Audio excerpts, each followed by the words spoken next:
السلام علیکم ورحمۃ اللہ وبرکاتہ۔ آج ہم بات کریں گے حضرت عبداللہ بن سلام کا اسلام لانا۔ حضرت عبداللہ بن سلام حضرت یوسف علیہ السلام کی اولاد میں سے تھے۔ ان کا شمار اکابر علماء یہود میں ہوتا تھا۔ حضرت عبداللہ بن سلام رضی اللہ عنہ فرماتے ہیں کہ جب رسول اللہ صلی اللہ علیہ وسلم مدینہ منورہ میں قدم رنجہ ہوئے اور لوگ آپ کی مجلس مبارک کی حاضری میں سبقت کرنے لگے تو میں بھی ان کے ہمراہ حضور کی بارگاہ میں باریابی سے مشرف ہوا۔ جب میری پہلی نظر آپ کے روئے انور پر پڑی تو میں نے جان لیا کہ یہ کذابوں یعنی جھوٹوں کا چہرہ نہیں ہے۔ پھر میں نے آپ کی زبان اقدس سے پند و نصیحت کے ارشادات سماعت کیے۔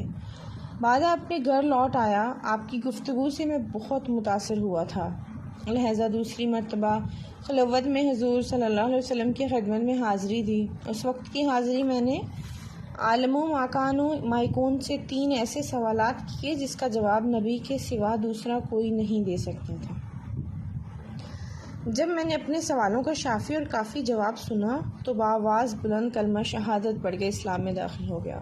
سبحان اللہ۔ حضرت عبداللہ بن سلام نے اسلام قبول کرنے کے بعد عرض کیا کہ یا رسول اللہ صلی اللہ علیہ وسلم، یہود ایسی قوم ہے جو کذب و بہتان میں اپنا جواب نہیں رکھتی، باوجود کہ وہ میرے علم، میری سیادت اور سرداری کے قائل ہیں، لیکن جب ان کو پتہ چلے گا کہ میں ایمان لے آیا ہوں تو وہ بہتان باندھیں گے، لہٰذا آپ میرا ایمان لانا ان پر پوشیدہ رکھ کر پہلے میرے بارے میں ان کی رائے دریافت فرما لیں۔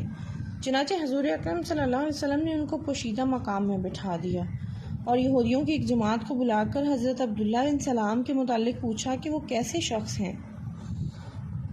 تمام نے یک زبان ہو کر کہا کہ وہ ہمارے سردار کے فرزند، ہم میں سب سے زیادہ عالم، ہمارے پیشوا، ہم میں بہترین، ہم میں دانا ترین ہے۔ حضور اکرم صلی اللہ علیہ وسلم نے جماعت یہود سے بار بار حضرت عبداللہ بن سلام کے متعلق پوچھا۔ ہر مرتبہ انہوں نے یہی جواب دیا، ان کی تعریف و توصیف کے پل باندھے۔ پھر حضور اکرم صلی اللہ علیہ وسلم نے فرمایا، اے ابن اسلام باہر آ جاؤ۔ حضرت عبداللہ بن سلام کلمہ شہادت پڑھتے ہوئے باہر آئے اور فرمایا، اے گروہ یہود، ایمان لے آؤ۔ اس پر گروہ یہود نے کہنا شروع کیا کہ عبداللہ بن سلام ہم بدترین و جاہل ہیں اور بدترین اور جاہل ترین کے فرزند ہیں۔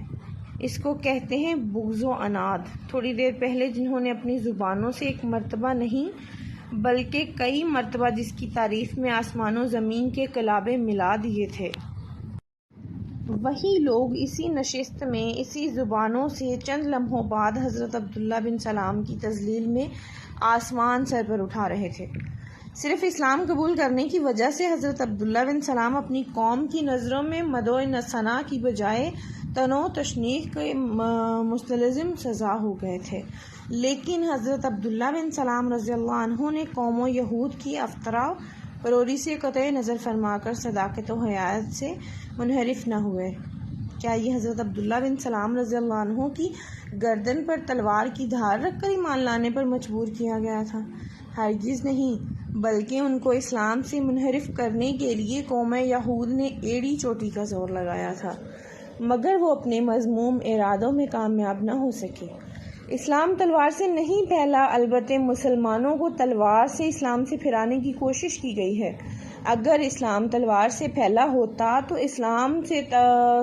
اسلام لانے والے تلوار کے خوف سے اسلام سے پھر جاتے اور مرتد ہو جاتے، لیکن تمام باطل طاقتیں متحد ہو کر بھی مسلمانوں کے اعتقاد و یقین میں تزلزل برپا نہ کر سکے اور مسلمان دین حق پر ثابت قدمی سے جمے رہے اور رہیں گے انشاءاللہ۔